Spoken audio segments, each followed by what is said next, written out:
Hello, I'm Cheryl McCarthy. Welcome to One to One. In his memoir, The Broken King, Michael Thomas describes the challenges he has faced as a highly educated Black man trying to fit into a white world, as the father of biracial children, and as someone who has survived childhood trauma and experienced lifelong mental illness. How does one become a brilliant writer and a literary celebrity in the midst of what he describes as insanity?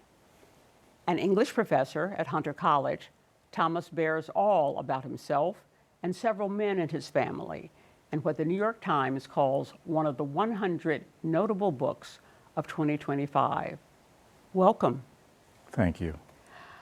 10 years ago, you wrote a novel, Man Gone Down, which appears to have been largely based on your own life. The Broken King is a memoir about your life. Why write a second book on the same subject? Well, frighteningly enough, it was 20 years ago. Really? Yeah, I lost a decade in there somewhere. It was practical, or it seemed practical at the time. You know, what's the next thing going to be? And nonfiction seemed to be the reasonable pursuit. And I thought I could write it quickly. I was, I guess, glib about it, even smug. And I thought I could write it in 6 months, and 18 years later it came out. Man Gone Down, it's loosely based on autobiographical events, but it's not me. It's someone perhaps who was like me, thinking things I really never thought. But this, I wanted to write something else. And in a memoir, I guess you have to dig deeper, right? I didn't know that at the time. I didn't know what I was getting into.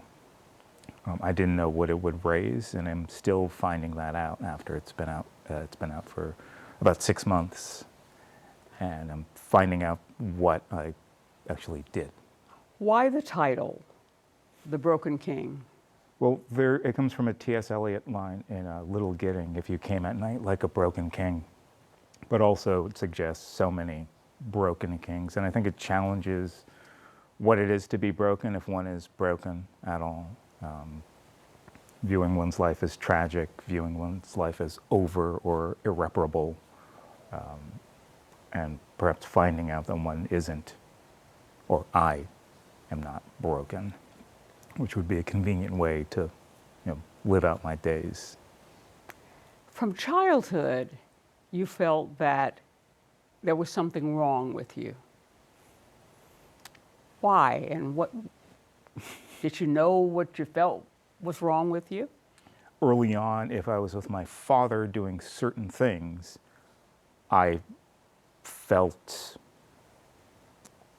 okay, or I didn't really feel anything.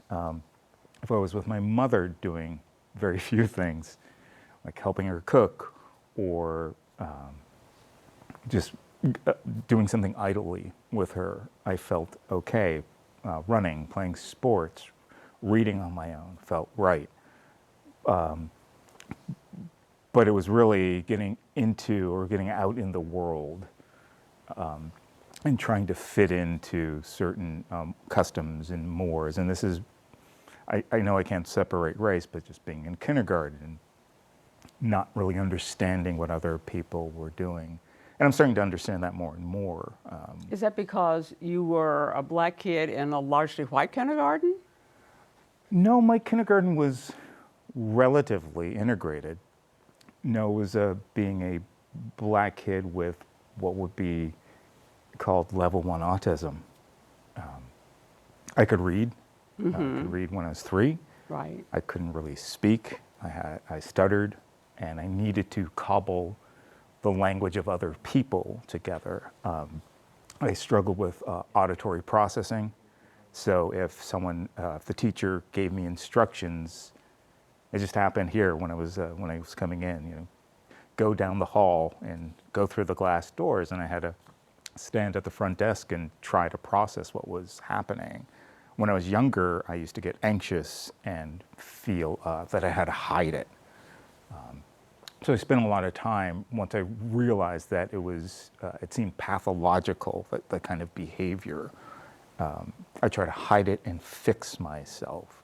And so I became hyper-vigilant about my eccentricities, which I spent a lot of time standing in the corner with a dunce hat on in 5th grade because my teacher and other people couldn't understand what was wrong with me. And you were dyslexic, did you say that as well? Dyslexic, dyslexic, dysgraphic, synesthesia, which isn't really a disorder, but there were a lot of things going on. There were other traumas that you suffered as a boy. I think you were 7 when your father left the family. And I know that some kids feel that when a parent leaves, that it's because of them, it's because something's wrong with them. Was that part of it for you? Yes. And again, in hindsight, I didn't know why my father wouldn't want to be with me, since he supposedly cherished me so much and so proud of me and liked to boast of my abilities. But he couldn't take care of me. He couldn't take care of himself. So I didn't know why he left. And he left me with a series of problems. He left me with the experiences I had with him, going to bars, doing other things with him. And he left me with his books, with his neoclassical education, with Greek mythology, with jazz, and I couldn't incorporate it. So it was just this enormous inheritance that he left behind without really any explication. So there were all of these learning and psychological issues that you were experiencing. Your father left home, which I'm sure was traumatic in a number of ways. And there was also a sexual assault that you experienced as a young boy. Yeah. So I would imagine that all of those things would contribute to your feeling that there was something wrong with you. Yeah, I had to construct the narrative. And again, this is hindsight, so at 7, the narrative I constructed was more visual or emotional or almost a code of conduct, unspoken even inside of myself. I conflated so much of it because as I got older, I started to mix things up in time. My father left because of this, or this happened because my father left. No one knows about it. Everybody knows about it. So how will I incorporate or integrate myself into really what the future was supposed to be, which for me seemed to be a slain civil rights leader or get lost in a jazz bar. Yeah. Now you went to some good schools. I mean, you were not one of those kids who attended one of those ghetto schools. You went to private schools for a while. Did. And then I think to good public schools? Yes. Okay. But you wrote about the pressure of feeling that you had to, whenever you're out in the world, at school or wherever, you had to represent. Yeah, you had to represent your family, you had to represent your school, you had to represent the entire black race. Mm-hmm. That's a lot of pressure. It is, when I would think about it. Uh-huh. But as you said, or as you asked, why did I feel different or out of place? Sometimes I would forget. Sometimes I would be free or be involved with the sublime. But other times I felt I could take it on. Other times I felt it was impossible to take on. This is one of the reasons why I wrote my novel. It's really a tribute or an homage to Invisible Man, just being unseen and having my identity placed on top of me when I didn't really even know what my identity was. So I wasn't cut out to be a civil rights leader or really much of anything. I spent most of my time just wandering around my neighborhood, listening to stories that different people told. I used to, I was supposed to be Thurgood Marshall. I was being prepped for those things. Yeah. And By your father? by really everyone. It seemed like if I could read well, I spoke well, I performed well in school, I was not a behavioral issue or concern. So these were the things I should do. So we'll scroll forward. You attended several colleges. You did a lot of things, and you a lot of different jobs. You married into a white family. I would imagine people warned you about that, both black and white. Yes, but my mom comes from Virginia. I have a photograph of her. It's 1951. She graduated from Moton High, which was at that time a group of schools that went on strike. And I have a picture of her looking up at a burned cross the day after they went on strike. And they went on strike because? Integration, or to protest against segregation. Okay. People think Virginia is northern, but it's the seat of the Confederacy. So my mom grew up on a farm, no electricity, no running water. Her great-grandfather was born enslaved, and she is the end of that up south migration, and she was ferocious. But she was ferocious about Our what? education. Okay. About providing a life for us, about keeping the lights on, paying the rent, making sure we didn't have holes in our clothes. And it's difficult talking about this book because I think about my mother so much. My next book's about my mother. It's more of a celebration. I actually have to ask you for some pointers about being journalistic about certain things rather than discursive. So if you could re-ask the question, that'd be great. I'm sorry. Well, you talk in a lot of book about trying to fit into different situations and not feeling like you're a part of that. And some of that happened when you were a kid growing up in Boston. Oh, so marrying into a white family, sorry. So then you married into a white family and didn't quite fit in there. You say, what troubled us, meaning you and your wife, was whiteness. I think that was everyone, though. Everyone was burdened, troubled, threatened by it, whether they knew it or not.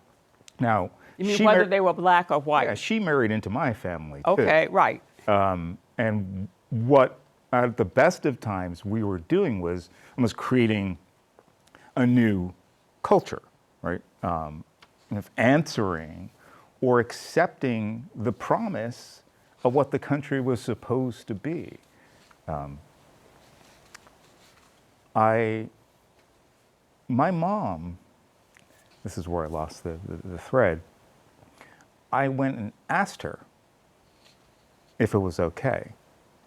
And I remember I was walking around Soho, I was 24 years old or something, and bussing tables, waiting tables, and I called my mom. She was working in Boston. I was again in Soho, and I couldn't say it over the phone. And I finally said, I think I want to get married. And I was walking around Soho looking to buy a ring that I couldn't possibly afford. And she said, just get on the train. So I got on the train. I went to her office or her work. She worked for an HMO. And she went in the back and she came out with a box, and it was a ring her mother had given her. And she said, use this as your engagement ring. So your mother was okay with it? Yeah. Okay. And she had specific rules. You can't go to prison because I can't help you. I don't care if you're president or if you dig ditches, as long as it's honest and you can support yourself, whoever you love, that's wonderful. Just don't bring babies home for me to raise. Right. But it also seemed that your wife was Michaela, is that how you pronounce it? Michael. Michael, Yes. okay. It seemed that her family was fairly liberal, primarily progressive white people. But you felt some discomfort among them. You talk about microaggressions that you received. Yeah, there were macroaggressions too, not from her, but when you're in a relationship with someone, it should be between the two of you. It was having those family members or friends mostly, they would bring the world into our relationship without knowing. So, For example, for example, going to a particular restaurant in a particular neighborhood, or watching a particular movie, or listening to a band. And the onus was on me to accept them rather than what they believed that they accepted me. Of course, ironically, my dad had given me the Western canon, which I had memorized. People would say to me that I needed to meet them halfway when I spoke their language. I read their books. I was about to teach their canon. I was indebted to T.S. Eliot, F. Scott Fitzgerald, or Greek mythology. They didn't know any of it. And so in those moments, I would come with this history, and I would try to live based on democratic principles, what Madison wanted for the country. They didn't, although they assumed they were. So all of the corrections, all of the proclamations of what my reality was, how they didn't really see me as black, that I didn't suffer the perils of being black, that driving to their neighborhood, what it was like to be stopped by a cop, what my relationship with the police was, or just doing the basic work of where my mother came from and what my life was like. They couldn't accept that. And that was really a lifelong problem. Their perceptions of reality were different from yours. You had different. Well, they didn't have a perception of reality. They had a perception of a world they needed to believe existed. And they didn't realize how much institutional or systemic power they came with to tell me what my life was like. Now, one thing that runs throughout your book is that the Thomas men, and you say that, are troubled. You talk about generational trouble. Tell me about that, and or how it played out in your family. And we often hear about generational trouble among black men in general, but you write about your family in particular. Part of the blessing I received was I was never told how to do anything by my father, except in the most abstract or philosophical way. He was Socratic with me, but I didn't get guidance from my father. My mother taught me more about being a black man than my father ever did. I never met his father. I had to make up a story as to where he came from and where he went. I don't know what he looks like to this day. And so there's this lack of guidance. There's a ceding of responsibility, a refusal to, for whatever reason. And his father was different.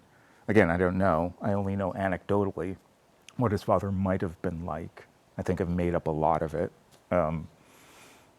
But what my father expected me to do with what little he gave me, having to be the parent, having to make choices about how to conduct myself, and really getting very little praise, only criticism from the choices I made with my life. And you write about the need, you needed to talk to your father. I needed to talk to my father about so many things, and not just the Red Sox or Reagan. And again, in the abstract, but I needed to talk to him about what it was like to be black in Boston, because he had been. I needed to talk to him about what it was like to be angry. I needed to talk to him about girls. I needed to talk to him about reality. I needed somebody who was wired like me. Again, my father probably would have been diagnosed as level 1 autistic, dyslexic, so many things. I needed somebody who had a similar lens, at least cognitive lens, to corroborate to some extent what reality might be. And he didn't talk to you about those things, and he was there, and then he wasn't there. He would only talk to me about it in specific ways. He was scared of my anger. He was, he would say, "You're just like your mother." He was scared of my intensity, and he was scared of my application of the theoretical to the lived experience. He didn't know how to do that, and he was worried about me. He wanted me to be a jazz musician or, again, a philosophy professor and just live this kind of life of an aesthete apart from the world. And again, I only understand that now, or I understood that as an adult. But he didn't see me. He didn't see that I was pretty honky-tonk, wild, and intense. Your brother was troubled. Yeah. Tell me about your brother and what the nature of his trouble was. We are different people. And my brother he's 4 years older. And he saw things I didn't see. He saw a family that was whole. I didn't. I saw a fracture. I never saw my parents hug or kiss or even laugh together. I think he saw that. I think he took on the responsibility of becoming our father. For an 11-year-old, that was too much, obviously. He didn't get what he needed. And I think I got lucky when he didn't. So my friends, my closest friends, the people I'm still in contact with, their parents were incredibly helpful. So I truly grew up privilege adjacent, whereas my brother had a different group of friends. I'm not saying they were bad people, but my friends' parents had the same expectations for me as they had for their own kids. So you're going to go to an Ivy, or you're going to go to this place, and we're going to take you there. My brother didn't have that. My brother might have turned the wrong corner and I turned the right one, or the cops didn't get me when I was carrying this bag of weed and they got him. So a lot of it's circumstance, a lot of it's sobriety. I got sober 30 years ago and he didn't. And people have tried to hold us up against each other. Yeah. But he went into a downward slide that led into some criminal behavior and going to jail and all of that. Yeah. Now, in the process of all of this undiagnosed illness, yes, you managed to hold a number of jobs, support your family, and write a novel that turned out to be hailed. And suddenly you were this success, literary celebrity, and you were people writing about you. You were on the cover of the New York Times book review. Yep. You're doing tours talking about your book. How did that make you feel? I didn't feel it. Really? No. I was turning 40. I had undiagnosed, untreated bipolar disorder, and I had used my will up at that point. But didn't you experience a period of celebrity? I am great. Look at me. No, because my focus was on making the thing or doing the work, and once the work was done, it didn't really exist for me. So again, much like in childhood, I would tell people, I don't know what's going on. I don't feel that.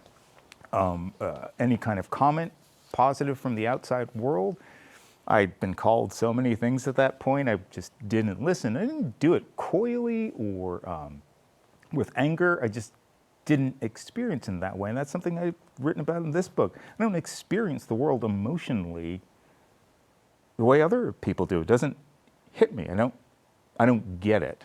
And then you went, But also, it was just it was just this bifurcated life. You know, I won the second largest monetary literary prize on the planet 2 years after that.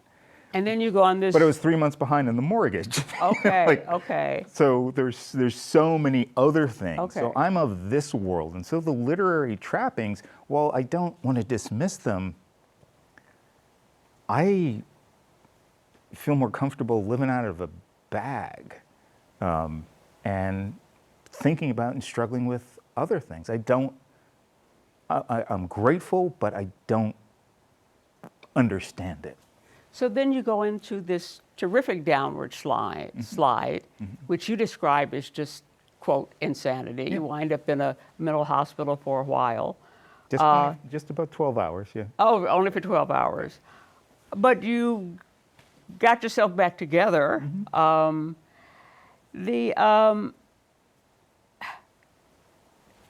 question is, did writing this book, which the New York Times described as this relentless account of abuse, racial, sexual, masochistic, alcoholism, neurodivergence, family life, madness, and artistic self-invention, help you?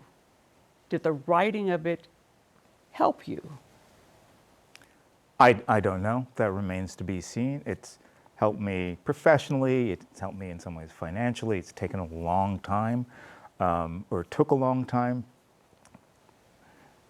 I think my oldest said he was proud of me, so there's something in that.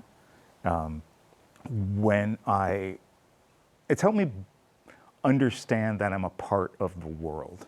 So when I get wonderful emails or responses or just meeting somebody at a reading and they say, this has helped me, then that helps me. It has helped them. It has helped them. So I'm learning that I'm a 6 foot, 200 pound black man with dreadlocks, that I am conspicuous and I am here on the planet. And if I don't experience it, other people experience me in perhaps a positive or helpful way. And I think I read about something you said about thinking of yourself as a journalist and then realizing you have something to offer as an educator. So I'm finally taking ownership of that I might have something to offer. So that's what the book has done for me. That as harrowing, which I don't experience it as harrowing, but I guess it is. It's harrowing. Intense. Yeah. It's a different experience Baldwin talks about for the reader, their experience. Than it is for you. Than it is for me. Okay. Because the difficulty was in making the thing, not reliving the emotions. Okay.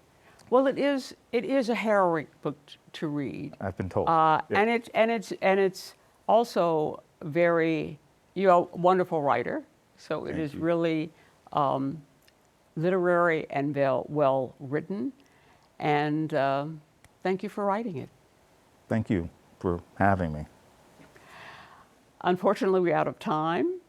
I'd like to thank Michael Thomas, professor of English at Hunter College and author of The Broken King, for joining me today. You can watch the show on the go by downloading the CUNY TV app. For One to One and CUNY TV, I'm Cheryl McCarthy.